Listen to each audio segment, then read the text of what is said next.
Hey there cats, good time of the day to you, and the game of the day is the Hong Kong Massacre.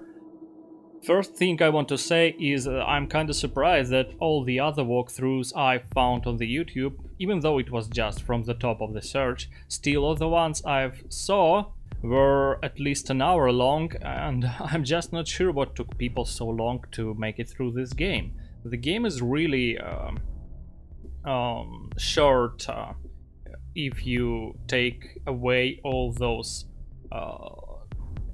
deaths, all those missions that you have to play over and over in order to succeed. But all in all, even though I didn't try to set any record-breaking times and played through the levels, at my own leisure, so to say, it still took me about 45 minutes. Now, yes, if you actually took into the consideration that some of the levels I was stuck for hours at them, the game is actually quite long. You can spend... well, I've spent the whole week playing this game, so I guess it can be called a long game, but once again, if you take away all the deaths and leave only the runs that lead to victory, it's only 45 minutes long. So why the other videos are about 15 minutes longer, I'm totally not sure. So yes, all in all, this game is it feels like a love letter for all the Hong Kong action movies from 80s and 90s. Of course, the first thing that comes to mind is Hard Boiled with Chow Yun-fat. And in fact, I've been watching a lot of Chow Yun-fat movies for past several weeks. I gotta say, Hard Boiled is not the one that I liked the most. I think the best of them was I believe on English it is simply called The Killer. On Russian it is called Killer for Hire, and of course I have no idea how it is called on English. But it should be something like that. And now Killer is the best movie in my opinion, while Hard Boiled, I'm not sure. I mean, action-wise, it is of course awesome because Hard Boiled has a lot of action. The problem is it doesn't have that much of a plot.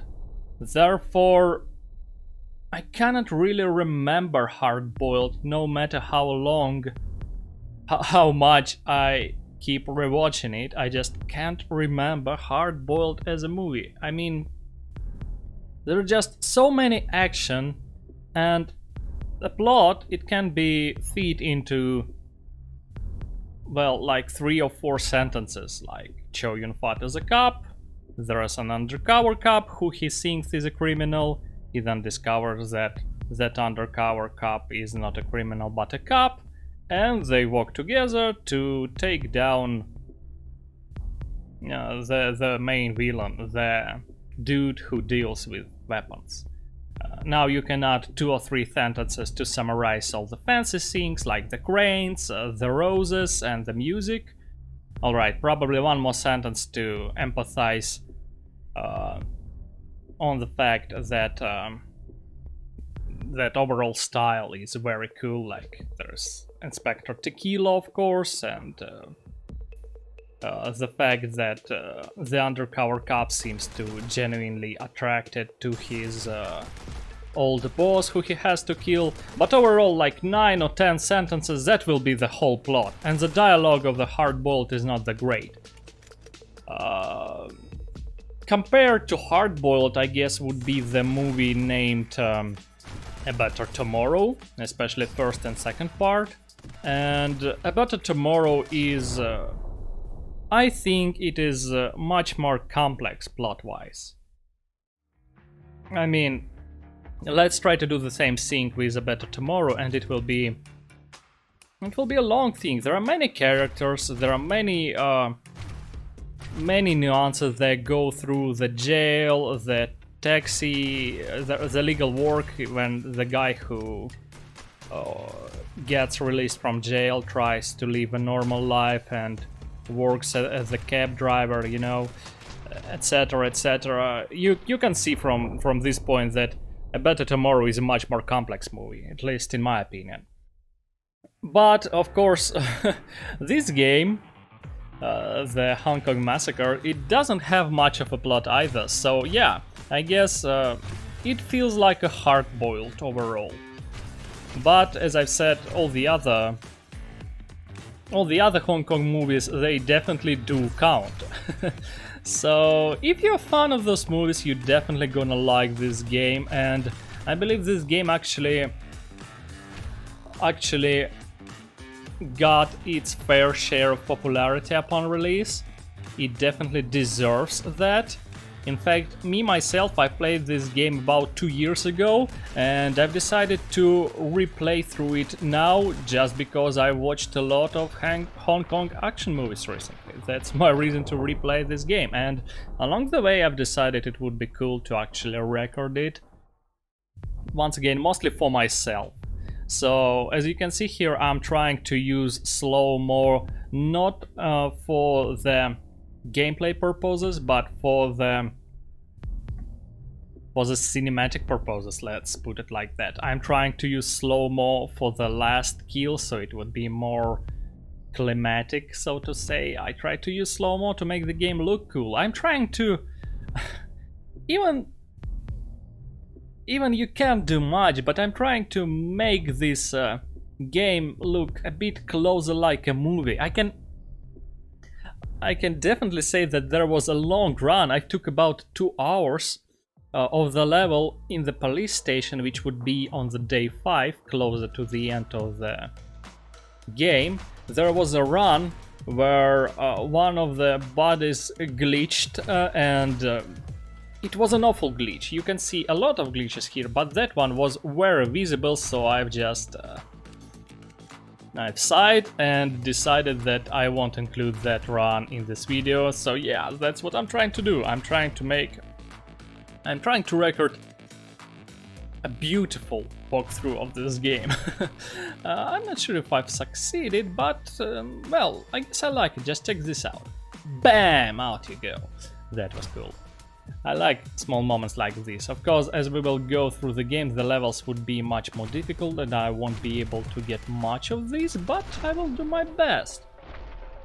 Oh, and all in all, what can I say? I remember some people have been calling this game a wannabe Hotline Miami clone, and I'm gonna say, what's bad with that? In fact, actually, Hotline Miami, the second part, let's say, was out in which year? 2014, 2012? And the Hong Kong Massacre was out in 2017, I believe. The point is, no matter which exact years they came out, there was several years between Hotline Miami 2 and the Hong Kong Massacre. And I'll tell you what, I want a Hotline Miami clone every year, every season. Fuck, man, Hotline Miami was so darn good. I want a decent Hotline Miami clone on my PC, literally, like, yeah, every year, definitely. Every season would be too much to ask for, but really, I could play a Hotline Miami SQ game once a season without a problem. Hotline Miami was awesome. So I don't care if it's a Hotline Miami clone. It is awesome. It is awesome, and this is just what I wanted. So when I picked up this game, I've got exactly the thing I was hoping for. Alright, that was day 1 and we've just killed the rat. So, to continue our talk, let's get back to the fact that I've already played this game some time ago. Back in the days, I've only took my time and unpacked the soundtrack from this game. If you are interested in it, it is on my channel. It is actually one of my most viewed videos. So yeah, that was definitely worth it. Even though most of the soundtrack is available online, I believe not all tracks were found by me, and that's what prompted me to actually unpack the game files. Somebody in the comments under that video mentioned that all the tracks should be available on SoundCloud, but thing is, you cannot download stuff from SoundCloud. And you see, I prefer to have stuff on my hard disk drive, and when I do that, I prefer to have it in at least some kind of quality. And if you download stuff from SoundCloud, you do not get any quality. So yeah, I've unpacked the game files that came in the 16-bit WAV. That was amazing, that was just what I've needed. And that's what I uploaded on the YouTube, albeit I'm pretty sure that YouTube cut the quality tremendously. But what can I do, right? So what I want to say along the way... Oh boy, this is just so good. Hong Kong Massacre is probably one of the games that is much more pleasant to look at rather than play it yourself, because the action here is so frantic, so fast, that you cannot actually take a look at it yourself while you are playing this game. And on the record, you can actually take a good look at everything that goes on. You can, after all, rewind and take a look at it again. It all looks so fucking great. I mean, just look at it. I'm looking at it now and I'm saying to myself, oh yeah, that's why I wanted to actually record this game, because I've actually wanted to take a look at what's going on. It's all so fast and so brutal. It's beautiful. It's definitely a good love letter to all those old Hong Kong movies. I like this game a lot. I really appreciate it. I really appreciate what the developer done, because this is so beautiful. So beautiful. I have no words. I have no more words. This is just brilliant, you know. I've played this game the second time and I've spent hours in some levels, but I really do not quite care, because man, because this is just what I've needed. This is just what I've needed, and I've liked it. I've liked it. Oh, going back onto this topic of music, I gotta say that Professor Click done a great job, and the music he made for this game is just amazing. It's beautiful. The music he made for this game, it's electronic. It's definitely Hotline Miami inspired, but it's a solid work, you know. It's something that would definitely be in the neo-heroic bloodshed movie if such thing was a thing.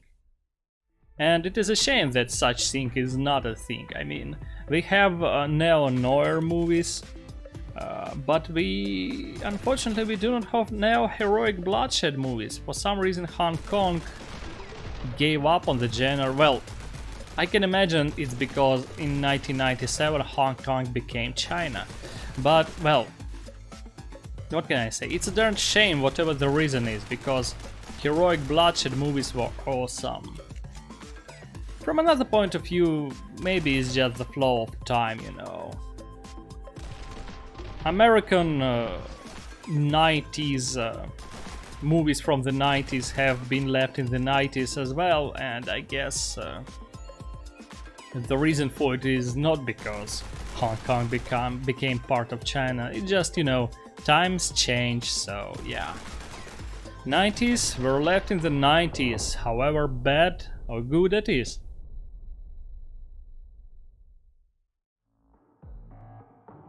So yeah, what can I say? Overall, for this game, well, it has its minuses. You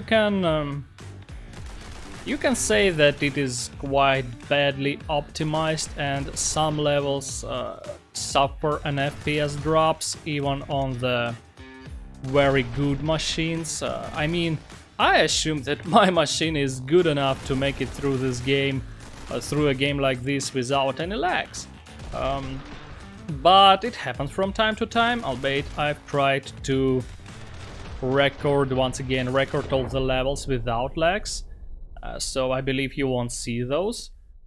You can also mention that AI in this game, well, let's say is just unrealistic, but it is made this way for the game to be comfortable. It's like a game limitation, so to say.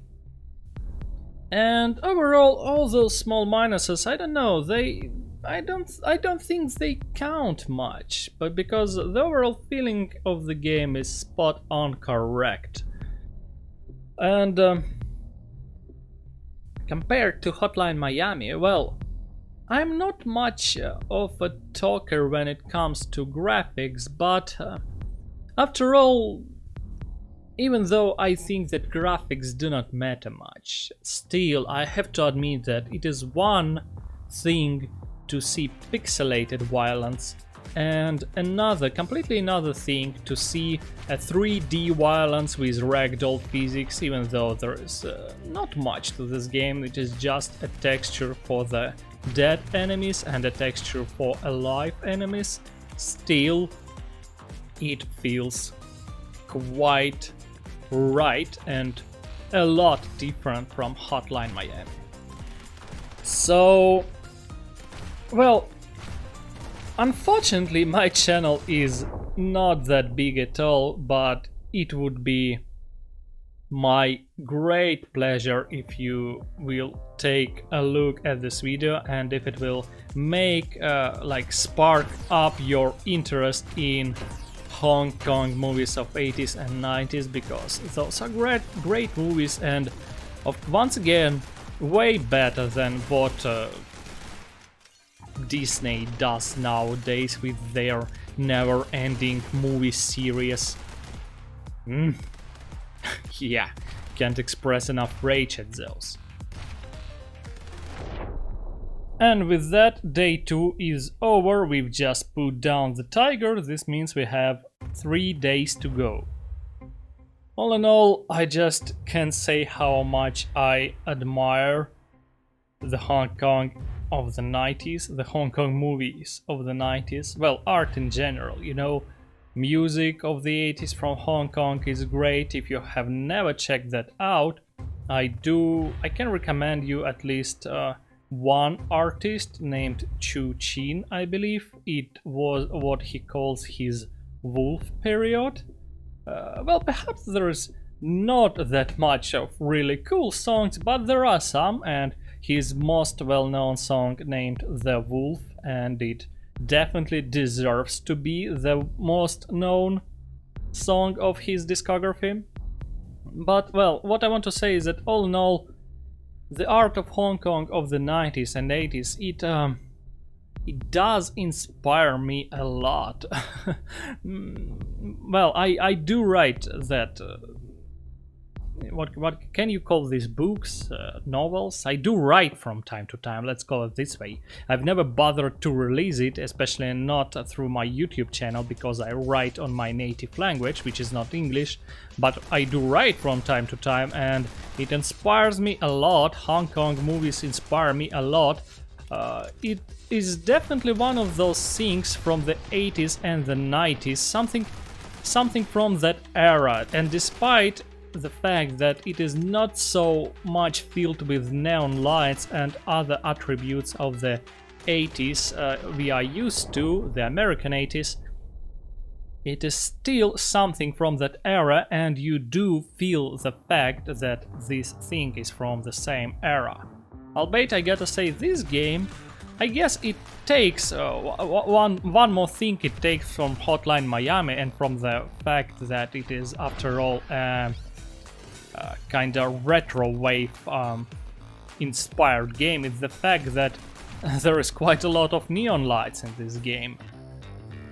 And a lot of electronic music, yeah. I gotta say, I guess it is natural that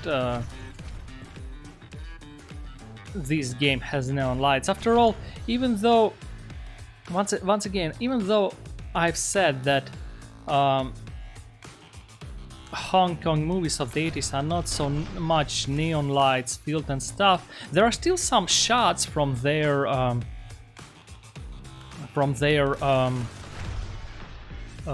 about to say, how to put it, from their from their market districts, you know, something like that. Yeah, market districts where there were a lot of neon lights. There are some night shots with a lot of neon lights. It just so it's kind of natural that this game emphasizes on this aspect of Hong Kong movies a little bit more than the Hong Kong movies themselves, because well, in 2000s and 2010s especially, we've kind of came to conclusions that neon lights is how to say, a trademark of the 80s. So I think that if we would ever get a neo-heroic bloodshed movie, it definitely would also have much more neon lights than the original movies, than the original heroic bloodshed movies. It's not a bad thing actually, because, well, I like neon lights.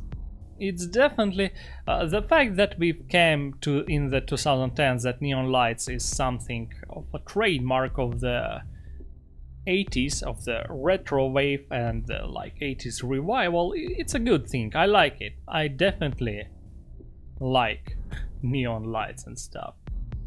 This character, I'm not sure if it's a homage to Inspector Tequila. He definitely has the glasses and I think probably the overall look of Chow Yun-fat, but I don't know, in this game he's just a homeless guy. I can't say that Tequila is a popular name in Hong Kong, so I guess after all it is, yeah, it is a kind of a throwback to the hard-boiled movie. Which is no surprise, because the whole game is a throwback to movies of that kind. Yeah, after all, that's what we've been talking about for the past like 20 minutes or so. It's just we still have 20-something minutes left and I'm not sure what can we talk about. I guess let's talk a bit about game mechanics. As you can see, I try to stick to shotguns and pistols. In fact, my aim is to complete this game without full auto weapons like assault rifle and submachine gun, because let me tell you what, even two pistols with full upgrades, and I use the weapons fully upgraded, well, even double handguns already make this game feel a little bit unfair. And let me tell you, I'm not even sure about assault rifle, but twin submachine guns, well, they turn it into a lead storm, a bullet storm. This game is, I feel it's just completely, yeah, that's the word, completely unfair with twin submachine guns. It's just so much bullets, your enemies don't stand even a single chance, and I, after all, do hope for some kind of challenge. Even with twin pistols it is kind of unfair. Just look at this. I've just massacred those guys. And with twin submachine guns, yeah, overkill. So I'm going with twin pistols and shotguns. Shotgun in particular is quite unfair weapon to the player, because it is the best weapon to kill player with, at the same time probably the worst weapon for the player to walk with. Now let me tell you why. It only has 8 bullets and plus 8 in secondary clip if you have this upgrade, so 16 bullets. Shotgun is really slow. It's really slow and you need to be quick in a game like this. You need to fire a lot of bullets quickly. Plus, shotgun, being a shotgun, doesn't quite shoot where you aim. In fact, it fires, I believe, about 5 bullets on a fan-like pattern, and it is about like 15-20 degree angle around your reticle where the bullets will fly, and there is a slight chance that none of the bullets will actually fly to the point where your reticle, where your aiming point is. So when you shoot a shotgun, there is a slight chance that all 5 bullets will miss your enemy.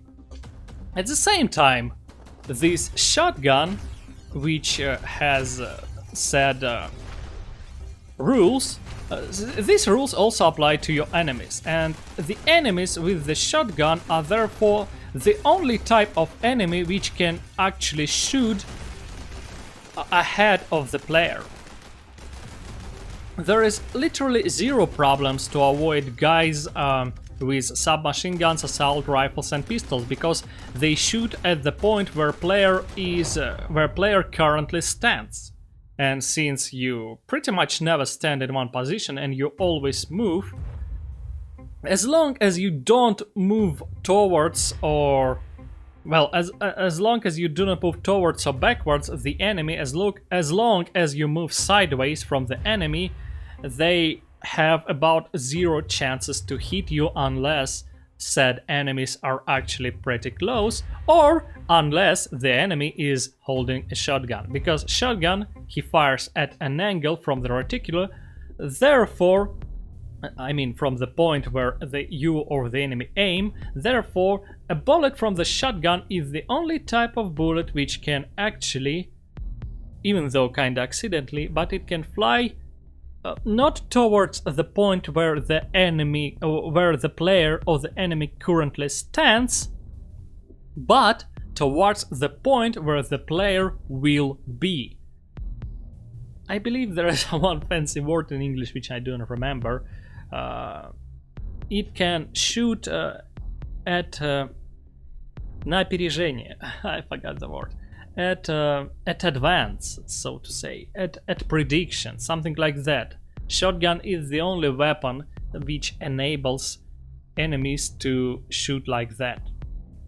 It doesn't do much for the player, but it does do a lot for the enemies. So the shotgun is the worst weapon for the player and the best weapon for your enemies. But at the same time, I like shotgun. I just can't not to like it, because operation-wise it looks like your standard pump-action shotguns, and pump actions and revolvers are the things I adore. So I'm kinda disappointed there are no revolvers in this game, only 4 weapons.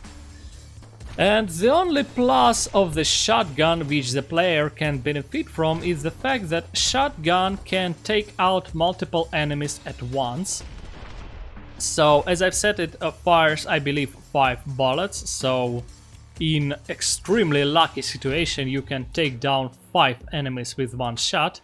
Albeit the situation like that is kinda idealistic. I've only been able to take out as much as 3 enemies with 1 shot, which is actually still a lot to take out with 1 shot, since all other weapons only able to take out 1 enemy per bullet.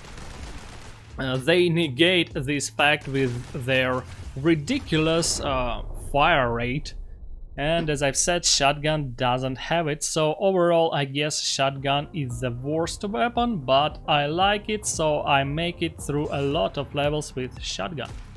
Here I go! And this is one of the hard levels, so I have to switch to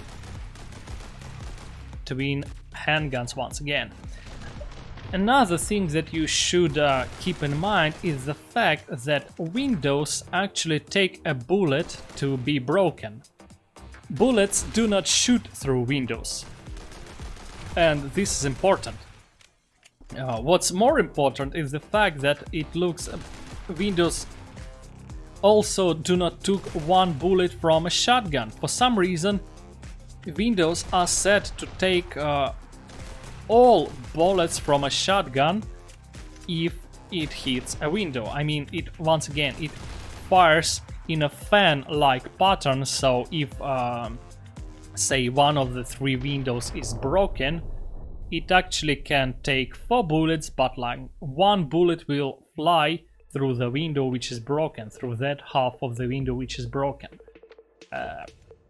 This is a very awkward mechanic, and for a long time I couldn't get used to the fact that bullets do not shoot clear through the glass, but I gotta say that once I've got used to it, it became somewhat of my best friend in multiple situations.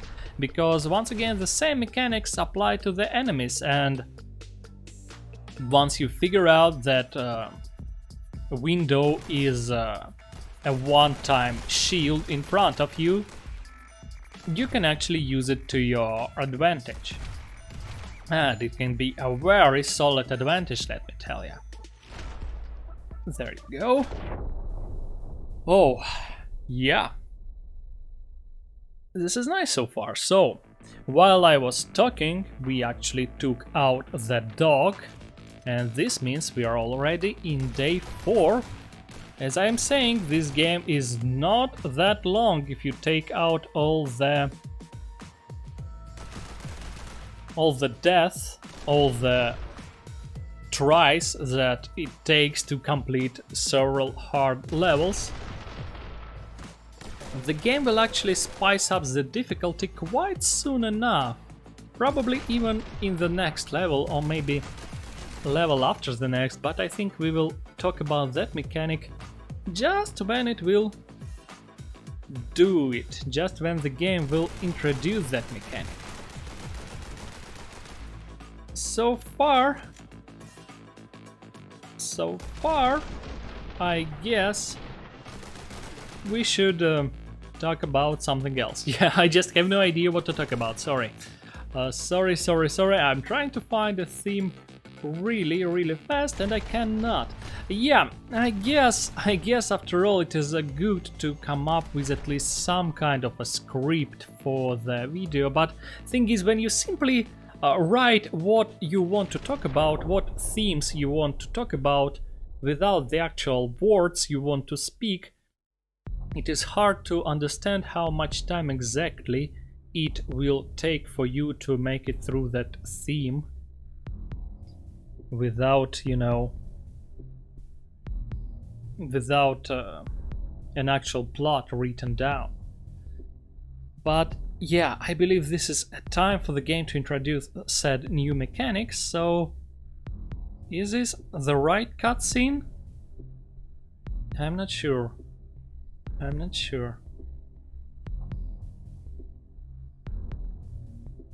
So far our characters just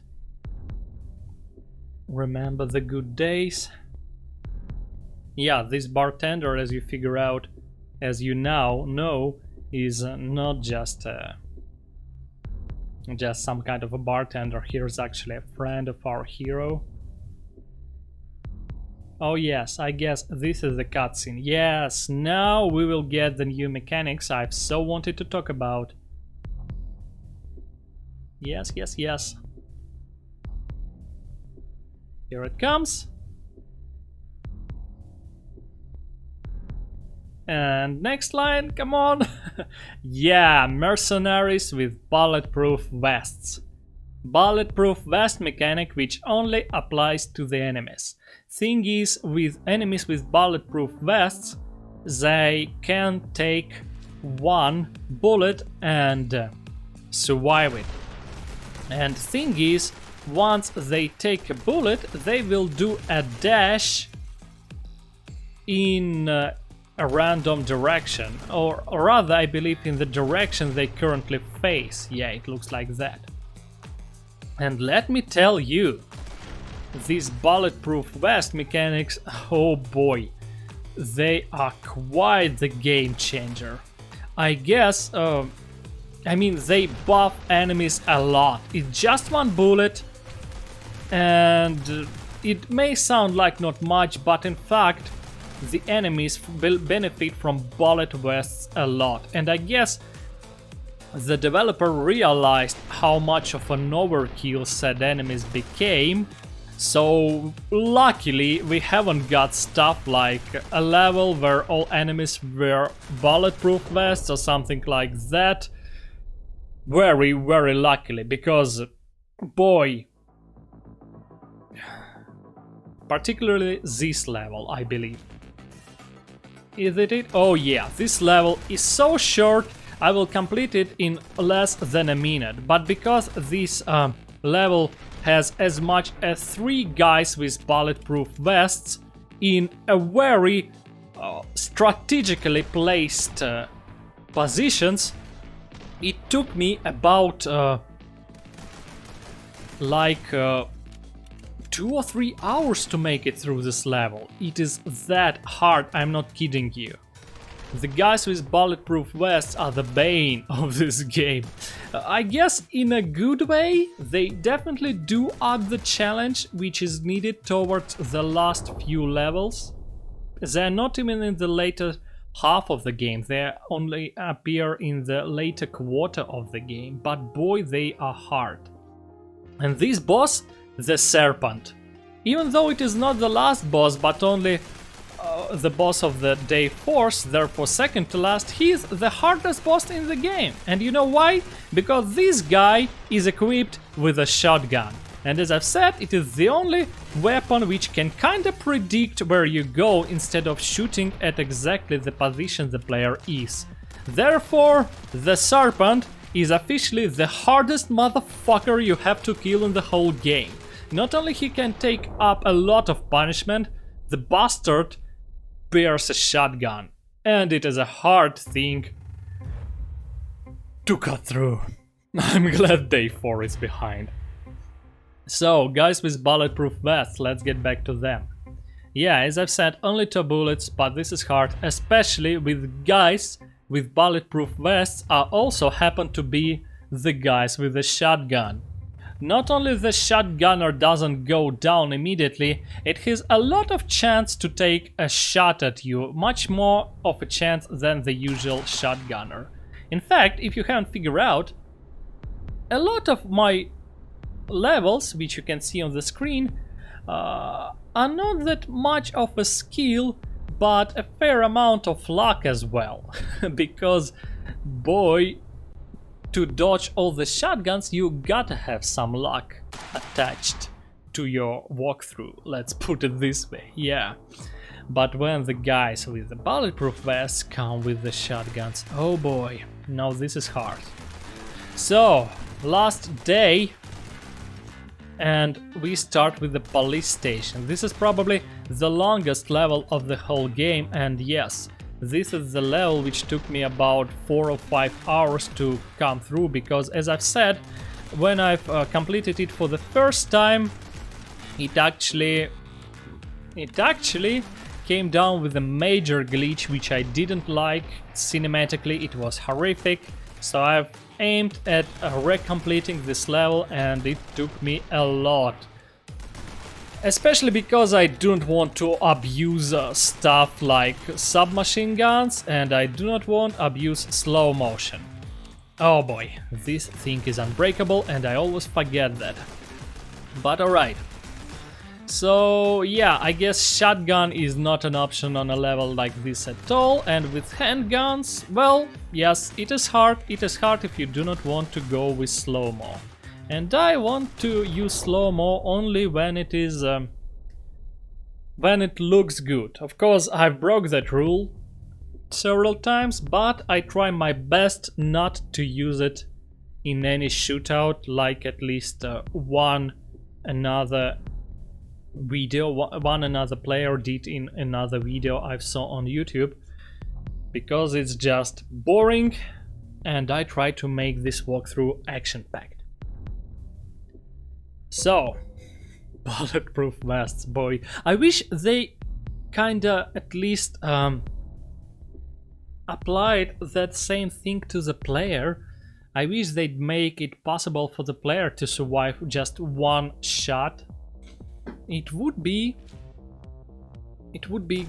great to even out the odds a little bit, because yeah, towards the end of the game it becomes hard, and not because There are too much of the enemies, as you can see it is kinda easy to slice through them, but because of these fuckers in bulletproof vests.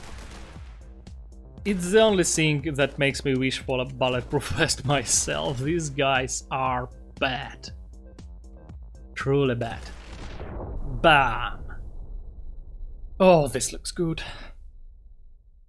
So, that was day 2, I believe. Day 3. Only 5 levels left, counting the boss, of course. The last boss will be much easier than the serpent just because he doesn't bring the shotgun to the fight. Shotguns. Oh. Shotguns. It is really a special weapon. I can hardly remember a game which would have such kind of a weapon, which would be such a bad weapon for the player, yet so good of a player killer when in the hands of the enemies. And yet I just can't resist picking this thing up, because it is shotgun. You know, it does horrific things to human body, and I just can't resist bringing it into the battle. But yeah, even though it is hardly the game that will show you what shotgun do, let's say Hotline Miami takes it to a much better level with its pixelated graphics. Still, I have my imagination, and I just... yeah, I love pump actions. Pistol grip pumps. Oh, they are the best. Oh yeah, another thing you have to remember is the fact that it is always easier to pick up a new weapon rather than reload the one in your hands. Albeit I still kinda prefer a reload, even though it would be definitely not in the spirit of the Hong Kong movies of the 80s. In fact, in said movies, protagonists always seem to have infinite amount of bullets in their weapons. And take a look at this. This is what I'm talking about. I've had to take submachine guns, even though just for a moment, because I was totally out of ammo and cornered by 2 enemies left on the stage. Yet I hope you saw and noticed just how insane that amount of that fire rate was. How insane was the fire rate of the twin submachine guns. You may say that it is not much greater than the fire rate of the handguns, but thing is, for handguns, they shoot as fast as I click the left mouse button, and submachine guns, they just click and spray 60 bullets non-stop. Yeah, I think it's a bit of a cheat. I'd rather prefer a bulletproof vest for the player. Yeah, that's the way I've wanted to roll. Unfortunately, no bulletproof vest for me, and I ain't gonna take submachine gun anymore, unless of course I will be cornered with no way to go once again. So yeah, I guess it would have been more in the spirit of Hong Kong action movies to actually complete this game without reloads at all, because yeah, gotta repeat myself, but if you saw those movies, John Woo movies with Chow Yun-fat especially, Chow Yun-fat never reloads. He just shoots and shoots and shoots non-stop. If you played the game Stranglehold, now that game did a perfect thing with reload, because reload basically doesn't exist there unless you press a special ability where Chow Yun-fat will like cinematically reload his gun and go on a killing spree where he will be invincible for a short amount of time. This is just the thing that would be in a Hong Kong action movie from the 80s. No reloads unless something really badass gonna happen. Then the protagonist will reload his gun and go for it. And well, I believe this is the last boss coming up. Not much time left. The Hong Kong Massacre is almost over. Only the dragon left to kill. And here we are at the very last stage. Alright. I hope you're ready. Because I'm totally ready. We gotta take him down and call it a day. There we go. These boss fights are just amazing. You know, the way the protagonist and the boss fight each other, all these windows breaking, it all looks just amazing. The boss fights are done correctly. Alright, now get ready for the final battle. Gotta take him out good. And it's nothing better than a shotgun to take out someone for good. Oh boy. That was awesome. Just awesome, man. Oh.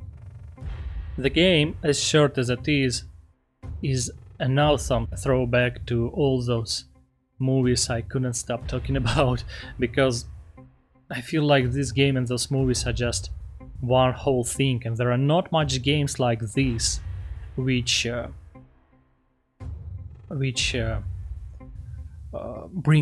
bring all those times back.